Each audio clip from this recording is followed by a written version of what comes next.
Hello everyone. आप सभी का स्वागत है मेरे channel versatile study and blogs में।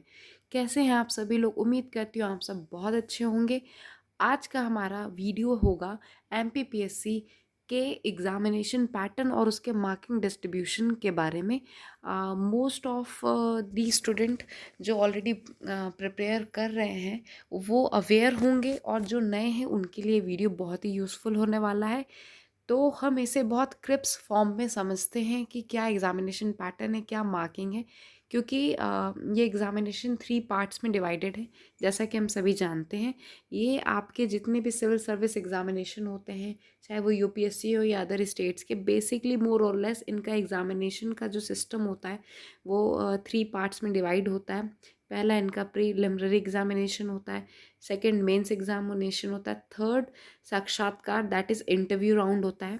तो आपका जो पहला प्रारंभिक परीक्षा होती है ये जो है ऑब्जेक्टिव बेस्ड होता है, ओएमआर शीट में आपको देना होता है। सेकंड आपका जो है लिखित वर्णनात्मक that is written examination. Third आपको पता है ओरल होगा। सो हम वीडियो के साथ स्टार्ट करते हैं। हम इनका मार्किंग देख लेते हैं। जो पहला पेपर होगा आपका सामान्य अध्ययन जो कि जनरल स्टडीज़ है वो 200 मार्क्स के होंगे।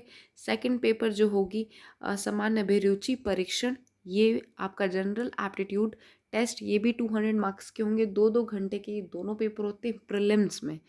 ठीक है, ये हम प्रीलिम्स का, आज हमारा वीडियो से प्रीलिम्स पे रहेगा। मेंस के लिए मैं बाद में आऊँगी क्योंकि वीडियो लेंदी होता है। हम पहले से प्रीलिम्स के सिलेबस को आज देख रहे हैं।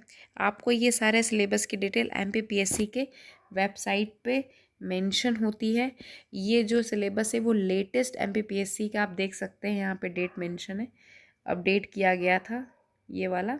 आपको 30 दिसंबर 2021 में वहाँ से ही मैंने भी लिया है। एंड देन यहाँ पर ये इम्पॉर्टेंट है आपके लिए कि जब प्री होता है तो मेंस के लिए जो क्वालिफाई होता है वो 20 टाइम्स वो सिलेक्ट करते हैं। और जो सबसे इम्पॉर्टेंट बात होती है राज्य सेवा में, जो प्रीलिम्स का एग्ज़ामिनेशन होगा वो आपका सिर्फ क्वालिफाइंग नेचर का होगा। इसका मतलब कि आपके ये मार्क्स जो है मेंस और आपके इंटरव्यू के साथ नहीं जुड़ेंगे फाइनल रिज़ल्ट में। ये सिर्फ आपको क्वालिफाई फॉर मेंस के लिए ही करना है। इसमें भी जो सेकंड पेपर होता है उसमें आपको 33% एटलीस्ट मार्क्स लेकर आने पड़ते हैं। मतलब कि 200 का है तो अराउंड 67 मार्क्स आपके आना बहुत, 66 से 67 मार्क्स बहुत ज़रूरी है। जो आपकी कट ऑफ फॉर्म होगी वो सिर्फ और सिर्फ पेपर 1 से होगी, ये याद रखिएगा। जनरल स्टडीज़ से होगी। तो ये आपका पेपर है, ये बाईलिंगुअल दोनों ही वहाँ पर आपके एमपीपीएससी की वेबसाइट पर गिवन है। मैं यहाँ पर इंग्लिश में डिस्कस कर रही हूँ। देखिए, हमारा जो पहला टॉपिक होगा, सब्जेक्ट है वो, इसमें अराउंड 10 आप सिलेबस जब देखोगे तो वो 10 चैप्टर्स में डिवाइडेड। तो पहला चैप्टर है history culture literature of Madhya प्रदेश, जिसमें आप मेजर डायनेस्टी, उनके कॉन्ट्रीब्यूशन मध्य प्रदेश में, फ्रीडम मूवमेंट के बारे में, मेजर आर्ट्स एंड स्कल्पचर्स और ये ट्राइब्स, ठीक है, फोक लिटरेचर, इनके एमपी के जो डिटेल हैं, इनकी जो famous personalities and tribal personalities उनके बारे में देखोगे। फिर हिस्ट्री ऑफ इंडिया में आप जो 3 पार्ट्स में हिस्ट्री डिवाइड होता है, एंशियंट, मेडाइवल और मॉडर्न। तो एंशियंट और मेडाइवल में आपको बहुत इंपॉर्टेंट है administrative social economic system of ancient और मेडाइवल इंडिया को आपको देखना है।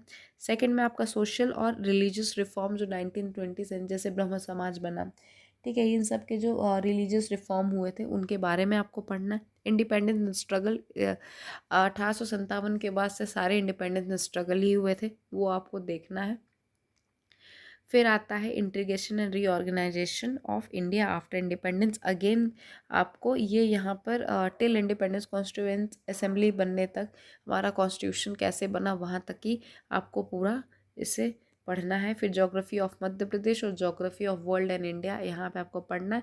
कॉमन होते हैं माउंटेन्स, रिवर्स जो भी रिवर सिस्टम हुआ, क्लाइमेट हुआ, ने यहाँ पे nature, mineral, transport, major irrigation, electrical projects, agriculture, ये सारा आपको देखना है। Same for India, same for world. यहाँ पे डिवाइड है physical geography, natural resources, social geography, economic geography, ये सब आप देख सकते हो टॉपिक यहाँ पे ईजिली, ये ऑलरेडी मेंशन है। तो ये आप सिलेबस में देख सकते हो। फिर constitutional system of Madhya Pradesh, आपको एमपी के कॉन्स्टिट्यूट सिस्टम को देखना है, जिसमें governor, council of minister, legislative assembly, high court, टीटाई system of panchayati raj, urban administration in Madhya Pradesh, ये सब देखना है। इकोनॉमी ऑफ मध्य प्रदेश देखना, demography, census of Madhya Pradesh, economic development of Madhya Pradesh, major industries of Madhya Pradesh, caste of Madhya Pradesh, schedule caste, tribes, welfare जो स्कीम्स हैं वो सारी आपको देखनी है। फिर कॉन्स्टिट्यूएंट 6th चैप्टर है constituent constitution constitution government and economy of India, government of India का 1935 constituent assembly, union executive, president, parliament, fundamental right, DPSP, constitution, ये सारा आपको देखना है, इनका जो भी ये टॉपिक है। फिर यहाँ पे फाइनेंशियल इंस्टीट्यूशंस में आरबीआई, एनएससी, एनबीएफसी, ठीक है, इन सब के बारे में देखना है। फिर आता है साइंस एंड टेक्नोलॉजी, यहाँ के लिए ये जितने भी टॉपिक है ना ये बेसिक है, बेसिक साइंस है। तो आपको अगर आप एनसीईआरटी देख लोगे ना तो यहाँ पर आपको बहुत यूज़फुल होगी, बहुत ज़्यादा ही यूज़फुल होगी जितनी भी एनसीईआरटीज़ हैं, from at least from अगर if you can cover from 6th to 12th it is well and good, but if you are running short of time then you must go for at least from class 8 to class 12th, that is must, very must. So next हम चलते हैं current international and national affairs के लिए। तो यहाँ पे important personalities, places, major events, sports institutes, sports competition, awards of India and Madhya Pradesh, यहाँ देखिए आपका ये 8th चैप्टर होगा। 9th में आपका इंफॉर्मेशन कम्युनिकेशन टेक्नोलॉजी, यहाँ पे लेटेस्ट जो robotics, artificial intelligence, cyber security आजकल बहुत चल रहे हैं ये topics, e governance, internet and social networking sites and e commerce और सोशल नेटवर्किंग साइट्स से तो हम ऑलरेडी वेल अवेयर्ड होते हैं। फिर हमारा 10th चैप्टर है national and regional constitutional statutory bodies. देखिए ये बहुत ज़्यादा ही इम्पॉर्टेंट टॉपिक है एमपीपीएससी के prelims examination point of view से।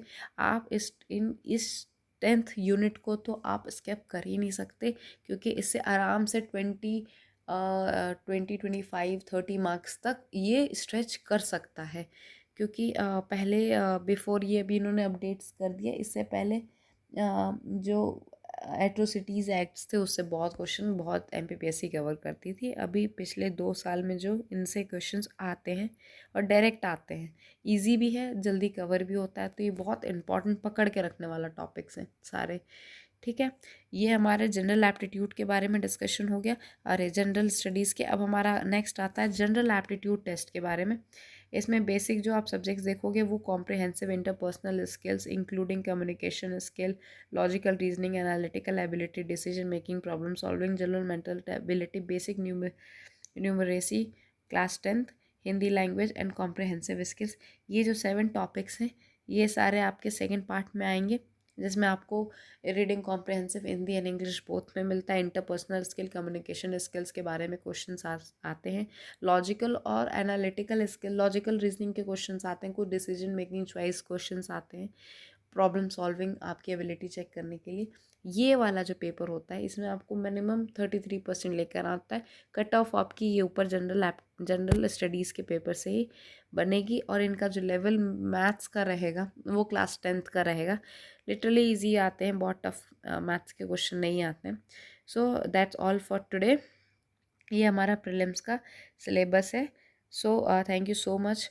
अगर आपको मेरी वीडियो अच्छी लग रही हो तो please like, share with your friends and subscribe my channel.